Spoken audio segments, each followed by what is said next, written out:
Okay, good afternoon, everybody. Thanks for joining us today.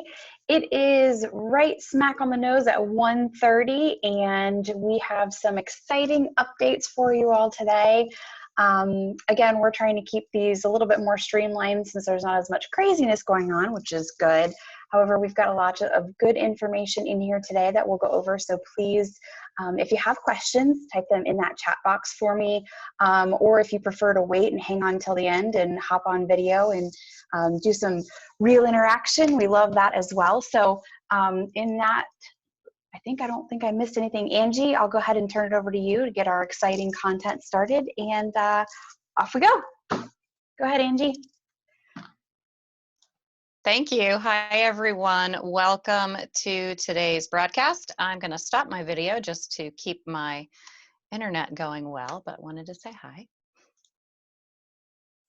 All righty. Alex, go ahead and go to the next slide for me. Perfect. Today we're going to talk about the new legislation that was just passed. I'm sure we'll see additional pieces coming down the way periodically. We're going to talk a little bit more about the concept of reopening. Lots of states have issued guidance and whatnot, so we're going to talk a little bit about that, as well as some IRS guidance that we've seen regarding the tax credits that you can utilize to assist in paying for the emergency paid sick leave and the FMLA expansion. All right, Alex, go ahead to the next slide. So the newest piece of legislation signed into law on April 24th. And I've added a couple excerpts in here just so you could see, but I've also got the link. If you want to take a look at the various pieces of legislation that have been passed in regard to coronavirus, they are interesting reads, but specifically HR 266, which is also known as the Paycheck Protection Program and Healthcare Enhancement Act, was really put into place because some of those programs from the CARES Act ran out of money very juggling all kinds of stuff. Oops, sorry, I think we didn't mute everyone there. Alex will take care of that. So specifically in this act, as the name portrays, is that the Paycheck Protection Program ran out of money very quickly. So this piece of legislation was to funnel in another $2.1 billion for that, as well as $50 billion for the EIDL loans, and another $10 billion for the emergency EIDL grant. Now, within this piece of legislation, it's also got some other monies put into place to assist with testing and all of that good stuff. We know that money went out to hospitals as well with this piece. So certainly the government is still funneling in additional monies as needed when pieces are running out of money. So that's always a plus. Next slide, Alex. And please don't forget, we'll be sharing the slide deck as always when we send out our thank yous. So you will have access to the slides as well as those links that we post in there. Second thing that I love to watch is the state level legislation. So everything we generally talk about has to do with federal, what's going on with the federal government. But states are also quickly enacting their own state legislation. So this is kind of a cool grid of the states, you know, who's got pending legislation, who's already had items that have been enacted or adopted, and items that are pending. So I think this is pretty interesting at what's going on. The link at the bottom of this slide is where I tend to go look to really get a great rundown of what all the states are doing.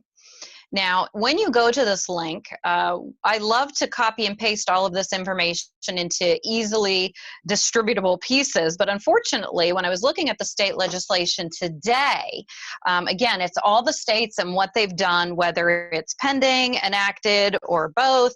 It ends up being about 100 pages long, so it's really not easy to disseminate. But you can go out there, and each piece is listed, a little description of it, so you can easily copy and paste your own state into something, or certainly if you're like me, I've got that bookmarked so that I can refer to it regularly, because things are still happening very quickly and frequently. So it's always good to peek out there and see what your state is up to.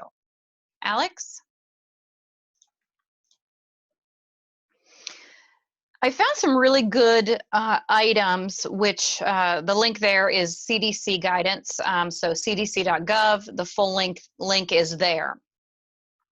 We want to talk a little bit about reopening again. I know we talked about it last time, but again, there's always more information that is coming out, and I want to be able to show you some of those new pieces as they become available, because I think they're pretty important, especially if your employees are not back in your place of employment and you're needing to be planning the phased reopening that is about to take place. I know in Pennsylvania, we're starting on our yellow phase May 8th. So basically, Pennsylvania has 3 phases: red, yellow, and green. Red is already what's happening. We're all in the red phase, it seems, at this point. So as we approach our yellow phase, and certainly please watch what your state is doing for their phased reopening. Although the federal government popped out their phases, each state is going to adopt something a little differently. Now, they'll certainly take into account what the federal guidance is, what the White House has put out, but certainly please know that states are going to do their own thing. So you want to make sure you're aware of what your state is doing. So when we talk about the concept of reopening soon, a big piece of that is protection for your employees, as well as protection for the general public. If you have a client-facing type of business where you're seeing people, they're coming into your place of business, cleaning and disinfecting is going to be really, really important.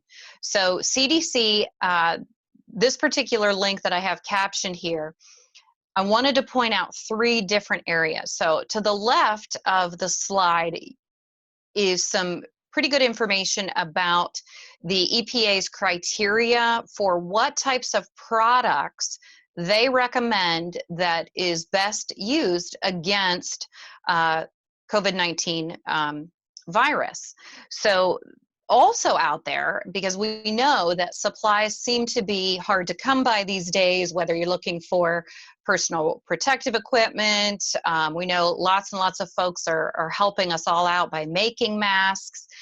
Props to Alexandria. She is one of our very talented seamstresses at Navigate HCR, and she is constantly running out of supplies that we're trying to replenish for her so she can continue her fabulous work.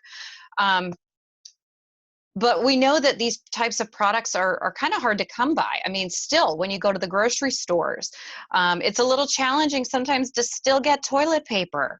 But even harder yet are your Clorox wipes and, all of those particular types of cleaning products that we all use at home in general. But it's also items that businesses need to use. So it's important to make sure that you are purchasing cleaning products that are designed to be used against this virus.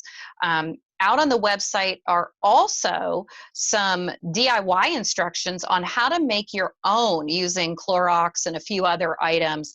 So it's important that you take a look at that and have in your arsenal what you need to purchase, what you may need to purchase to make your own, all of those kind of things. We've got to really, really start pre-planning for allowing folks back into our places of business. And certainly, if your place of business is considered on that essential list and you do have at least your employees, whether it's in full or in part, coming into the place of work, you want to get on these cleaning supplies and the guidance the CDC is providing on how to constantly keep the work environment clean to keep your employees safe.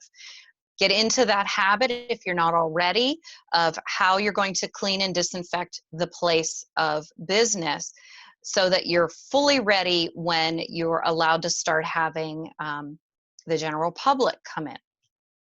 In the middle, I wanted to pull this little excerpt out because I want to make sure that everybody's familiar with some of the things that you may not think about that really do need wiped down regularly to certainly help avoid the spread of this virus.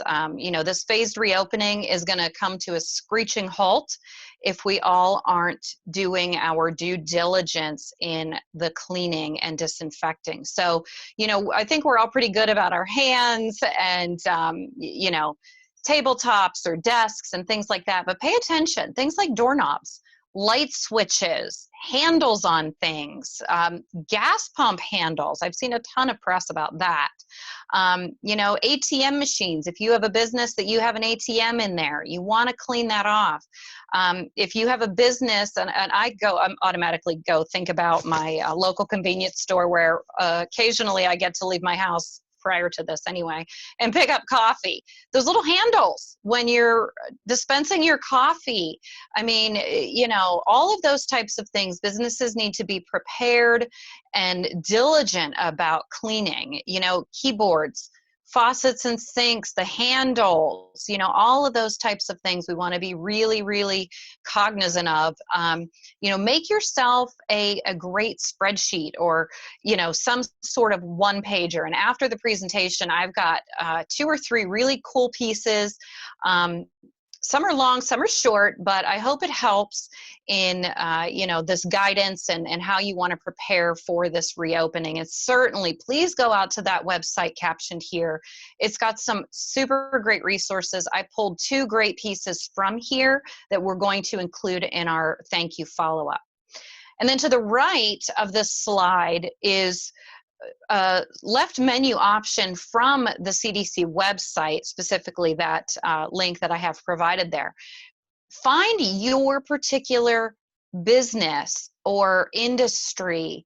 I did a big presentation yesterday with a fabulous co-host regarding schools, and I specifically used the guidance from under the left menu on the CDC website for schools and childcare. So, take a look at what's out here. I mean, this is a small excerpt of the menu, that sub-menu under cleaning and disinfecting for reopening. Please check that out. Let us know if you have questions, you need any support or assistance. We're happy to help in any way we can, but certainly use the resources that you have at your fingertips. Alex, next slide, please.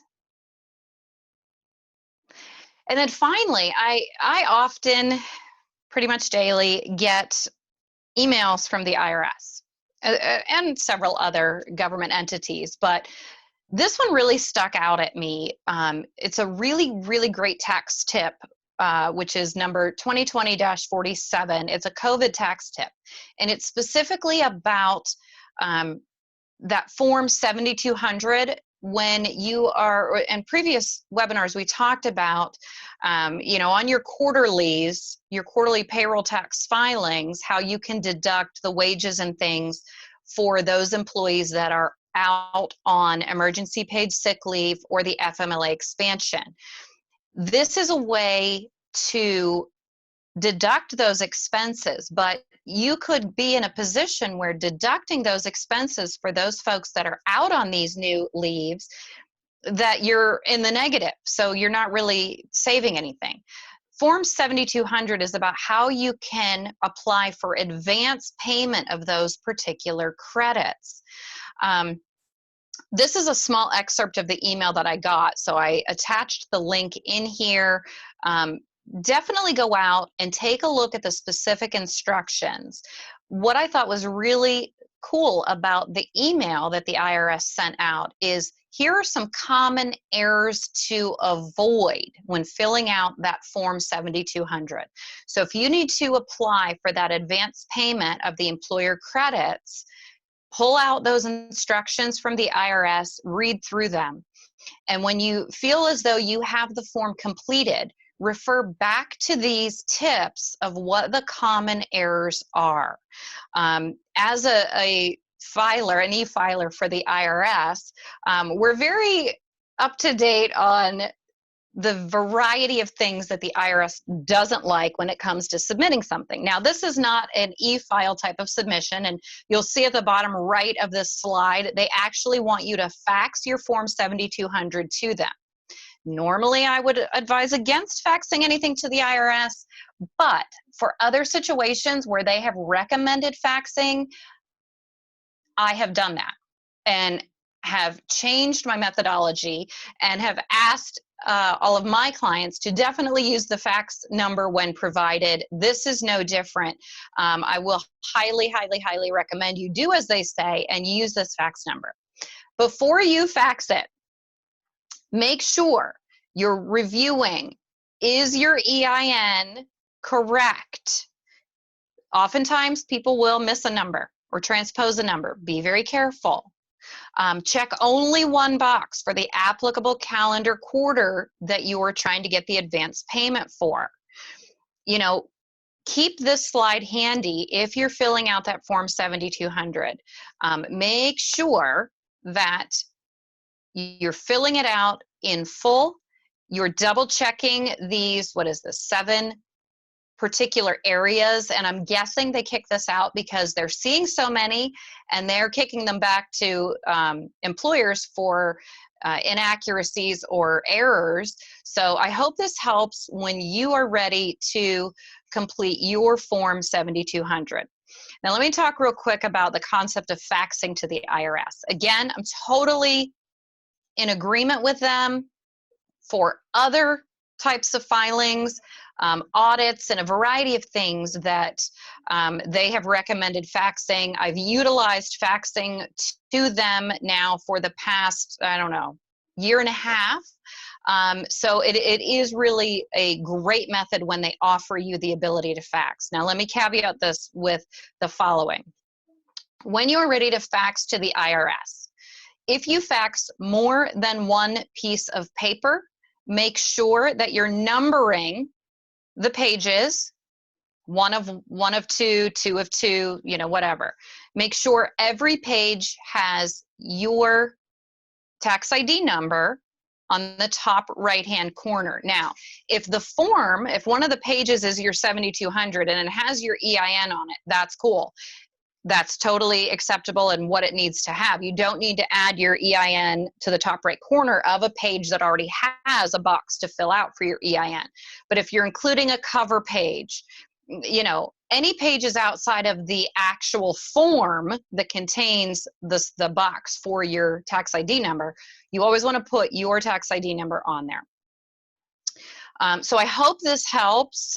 If you have any questions on completing the 7200, you know, let us know. We're here to assist. As I said, we deal with the IRS all the time for a variety of employer tax filings. So we're happy to assist in any way that we can. Next slide, Alex.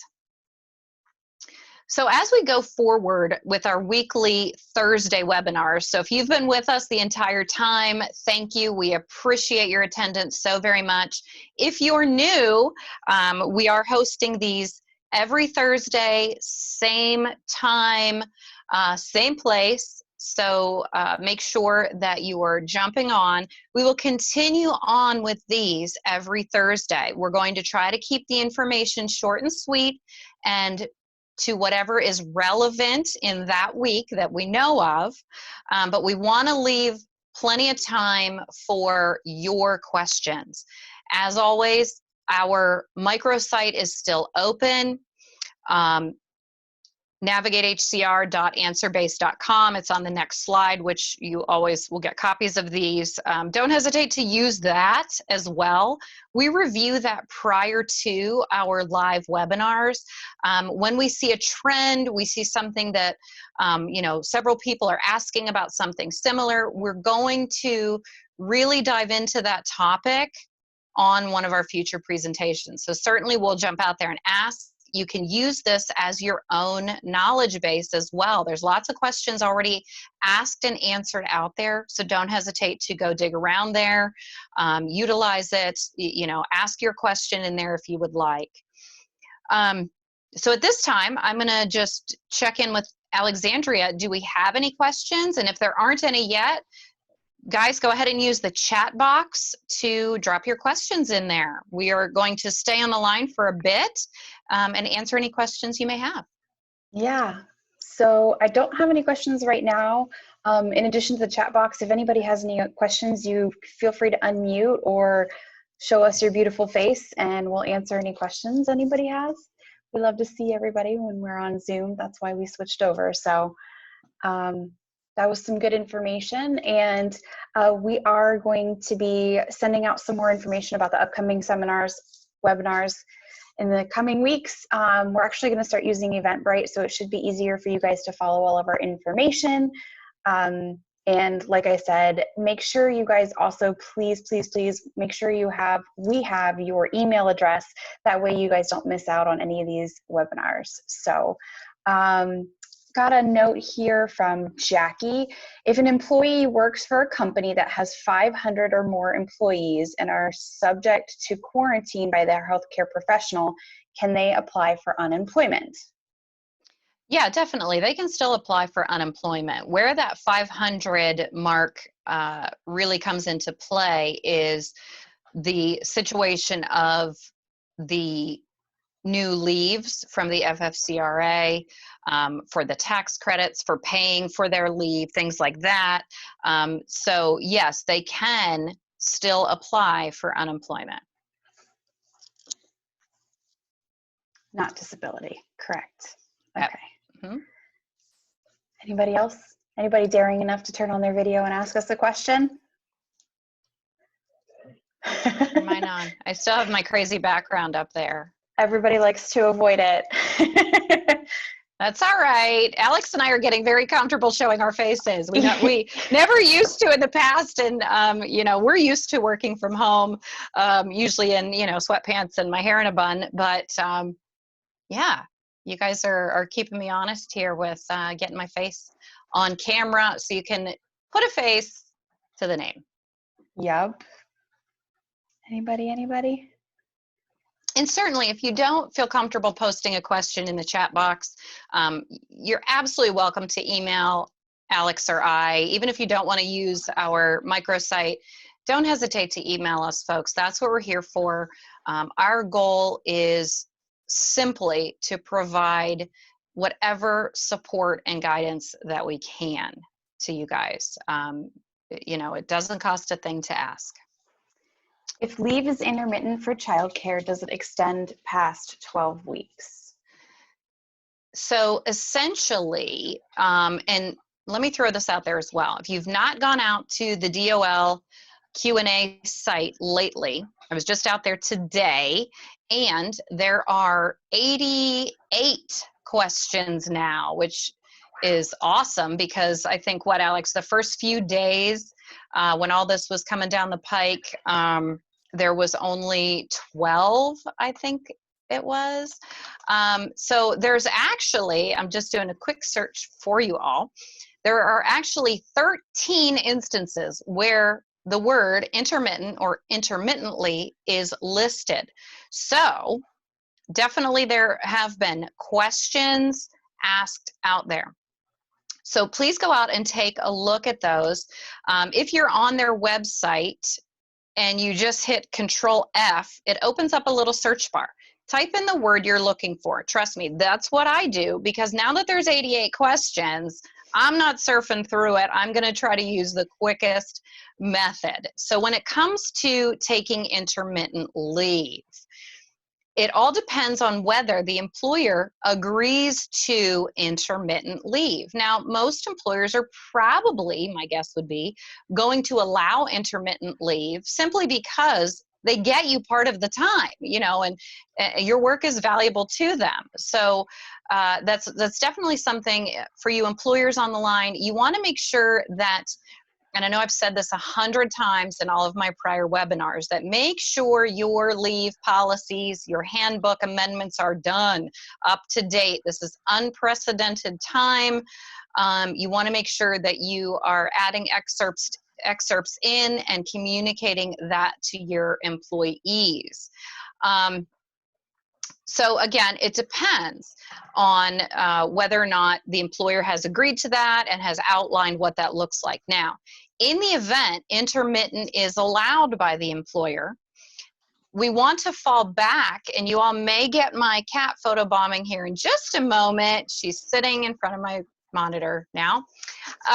But if you're allowing intermittent, then what you're going to need to do, one, go review all of these Q&As. They're super helpful.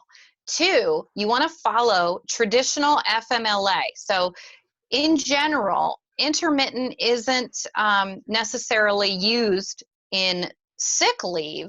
However, it can be for this emergency sick leave. So something to think about. So for FMLA, we know that there's intermittent leave allowed for FMLA, and we look at it based on 12 weeks equals 480 hours if you're a full-time person. So if you're going to allow intermittent, you want to make sure that you know how many hours that is for someone who's not necessarily full-time. It's easy if it's 480 if it's full-time. So you definitely want to be tracking that properly if that's the case. So can it extend past the 12 weeks? Well, sure, if it's intermittent, it will. You have to follow not the week count, but the hour count. There you go. Any other questions? Anybody? Last call? Nope. I think we got all quiet today. All right, well, we kept it to a half an hour. Again, guys, at any time, feel free to email Alexandria or myself if you have questions that you want to keep private. Absolutely, happy to do that for you. We will see you all next Thursday. The recording and those helpful pieces I mentioned, as well as the slide deck, will be sent to you shortly by Alexandria with our thank you for attending. So with that, have a fabulous rest of your week. Bye, everybody. Thank you so much. Make sure you log into our site, and we have all of your information. And we'll see everybody next week. Take care and stay safe.